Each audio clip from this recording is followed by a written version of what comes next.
Elon Musk की। Elon Musk है कौन? Far sighted, futuristic, barrier free thinking रखने वाले एक South African born Canadian American business magnate है। ये इलॉन मस्क जैसे लोग सदी में दो चार ही पैदा होते हैं। लगभग 100 साल में दो चार लोग ही ऐसे पैदा होते हैं। इलॉन मस्क वो लोग हैं जो फ्यूचर को कंट्रोल करना जानते हैं, एनविजन करके। बचपन से ही 10 साल की उम्र में ही वो इतनी किताबें पढ़ लिए थे जो एक ग्रेजुएट भी नहीं पढ़ पाता। 12 साल की उम्र में घर में पड़े पड़े एक कंप्यूटर से उन्होंने एक गेम बना डाला और उस गेम को उन्होंने $500 के अंदर पहली दफा एक ऑनलाइन कंपनी को सेल कर दिया। बचपन से ही उनका ज्यादा फोकस था कि प्रॉब्लम, सबसे बड़ी प्रॉब्लम है सॉल्यूशन ढूंढना। Looking for the solution is the biggest problem. वो क्या कहते थे? एक ही प्रॉब्लम है कि प्रॉब्लम नहीं है, सॉल्यूशन ढूंढना बड़ी प्रॉब्लम है। तो उनकी कंपनी के अंदर अगर आके कोई ये बोल देना कि सर ये हो नहीं सकता, तो वो उसकी कंपनी में उसका आखिरी दिन होता था। वो क्या कहते थे? होगा, जरूर होगा, सोचो कैसे होगा। उनका मानना क्या है? Failure is the option. दुनिया बोलती है failure is not the option. ये मैंने पहले व्यक्ति देखे जिसका मैंने बिजनेस, एक्चुअली मैं थॉट प्रोसेस इलॉन मस्क का जानना चाहता था। आप में से कई लोगों ने कमेंट बॉक्स में लिखा ना कि इलॉन मस्क की केस स्टडी दीजिए। ये एक ऐसे व्यक्ति हैं जो मेरे लिए भी इंस्पिरेशन है। ये वो व्यक्ति हैं जो पृथ्वी के लिए जीवित रहना चाहते हैं। इन्होंने सोलर सिटी बनाई जो कि सस्टेनेबल एनर्जी क्रिएशन पे काम करती है। हाँ, solar city sustainable energy creation पे काम करती है। इन्होंने टेस्ला मोटर बनाई जो सस्टेनेबल एनर्जी कंजम्पशन पे काम करती है कि एनर्जी भी पेट्रोल डीजल का चक्कर ही खत्म हो जाए, पोल्यूशन फ्री हो जाए पृथ्वी, और इलेक्ट्रिक व्हीकल्स, ड्राइवरलेस कार्स।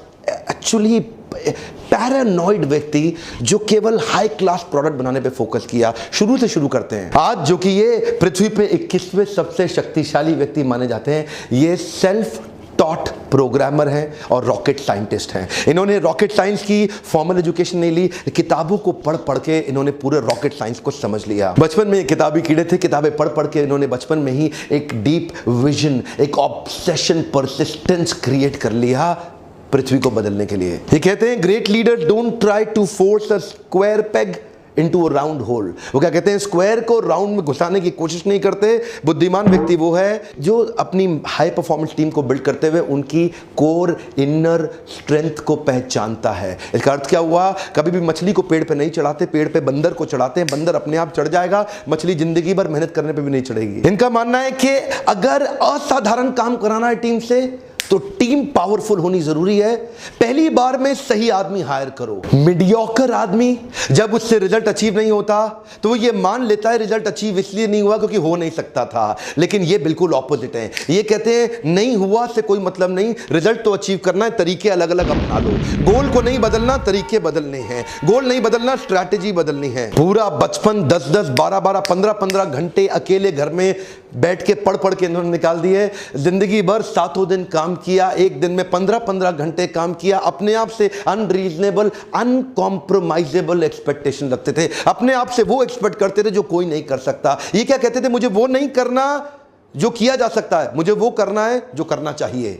हाँ? ये नहीं बोलते I don't expect to do what is possible, I want to do what is needed to be done। इनकी वर्ल्ड क्लास कंपनीज की लिस्ट में Zip2, X.com, PayPal, SpaceX, Tesla, solar city, hyperloop, open artificial intelligence, Neuralink, the boring company, जिनमें से SpaceX, Tesla और solar city की चर्चा और hyperloop की चर्चा पूरी दुनिया कर रही है। ये कहते थे मैं मंगल ग्रह पर लोगों को भेजूंगा, मंगल ग्रह पे जीवन चालू कर दूंगा, एक एक करके आता हूं। 95 में अपने भाई किम्बल के साथ मिलकर इन्होंने Zip2 की शुरुआत करी और ये Zip2 में इनको जल्दी ही फंडिंग भी मिल गई। शुरू में अपने पिता के पैसे से किया, बाद में एक्सटर्नल फंडिंग मिली, बोर्ड ऑफ डायरेक्टर्स बढ़ते चले गए और आगे चल के क्योंकि अभी ये यंग थे, इनका एक्सपीरियंस उतना बड़ा था नहीं, तो बोर्ड ऑफ डायरेक्टर्स ने सोचा यार ये आदमी सीईओ बनने के लायक नहीं, उसको सीईओ की पोजीशन से हटा दिया क्या। एनीवेज बाद में टेक बबल, आपको पता है सन 2000 से पहले 99 में ये फटने की कागार पे था, तो सारे बोर्ड ऑफ डायरेक्टर्स ने मिलकर सोचा इस कंपनी को बेच देते हैं। कॉम्पैक्ट को वो कंपनी बेच दी गई,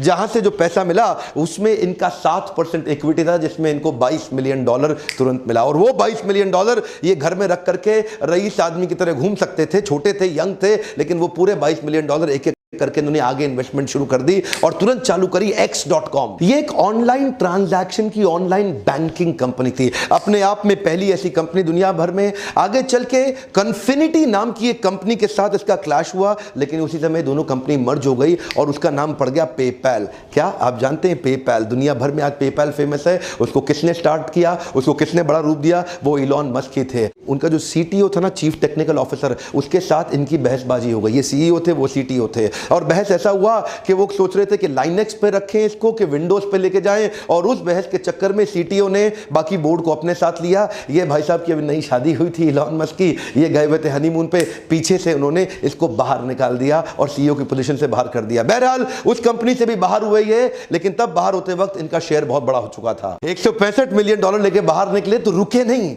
अब क्या सोचे? मुझे लगता है कि मंगल ग्रह पे जीवन होना चाहिए।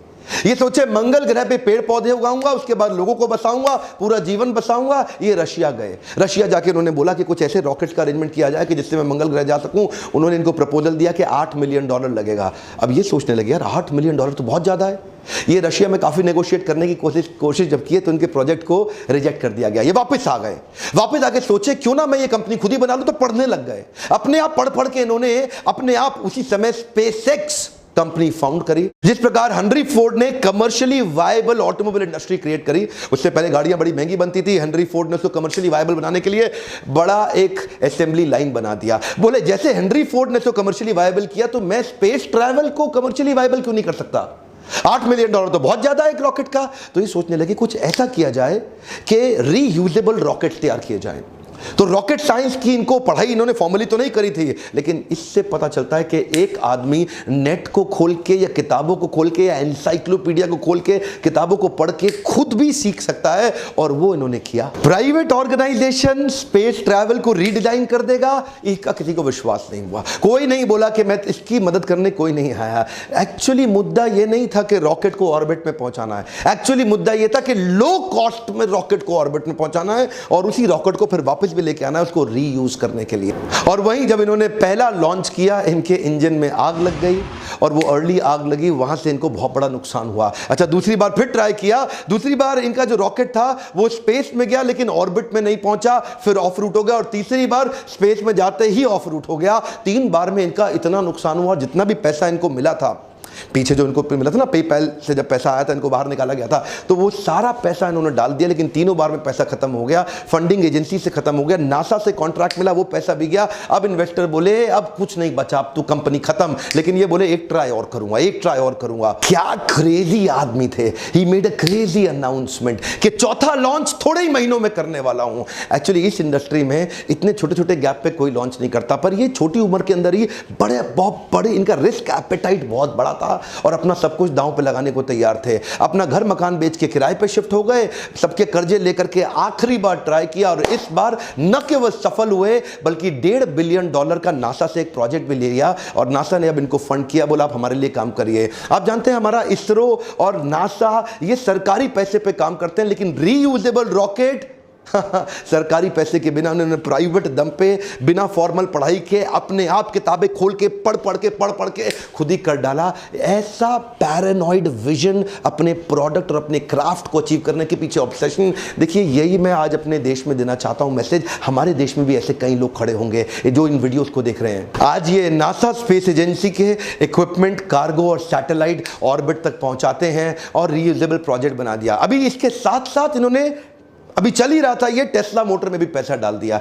ये टेस्ला मोटर में पैसा इन्वेस्ट किए, उनकी कंपनी में घुस गए और पूरी तरह इन्वॉल्व हो गए। जल्दी ही इनको कंपनी का सीईओ भी घोषित कर दिया गया, और इन्होंने टेस्ला को लेकर के इलेक्ट्रिक व्हीकल बनाने के विजन को तैयार किया। जो पहली गाड़ी बनी वो अपनी कॉस्ट से डबल कॉस्ट पे चली गई। $1,09,000 की एक गाड़ी बनी। एक्चुअली ये सोच रहे थे शुरू में कि $50,000 में बन जाएगी, लेकिन जब बनाने लगे तो उसकी कॉस्ट डबल हो गई। गाड़ी बिकी नहीं, बिकने में बहुत दिक्कत आई। दूसरी बार कॉस्ट थोड़ी कम हुई, लेकिन तीसरे अटेम्प्ट में रीजनेबल कॉस्ट आ गई, जिससे इनकी बिक्री बहुत तेज हुई। यानी कि स्पेसएक्स में कई फेलियर आए, उससे पहले X.com में, पेपैल के टाइम पे पहले भी इनको निकाल दिया गया। उसके बाद इधर भी इन्होंने चालू किया तो इधर भी इनके कंटिन्यूअस फेलियर आते रहे। वो जो टेस्ला थी, ये जिधर गए, ये क्या बोलते हैं, failure is an option. Come on, क्या फेलियर इज एन ऑप्शन, लेकिन you got to bounce back. Come on, you got to bounce back. याद रखिए, इलॉन मस्क अपने आप में केस स्टडी है, आर्ट ऑफ फेलिंग।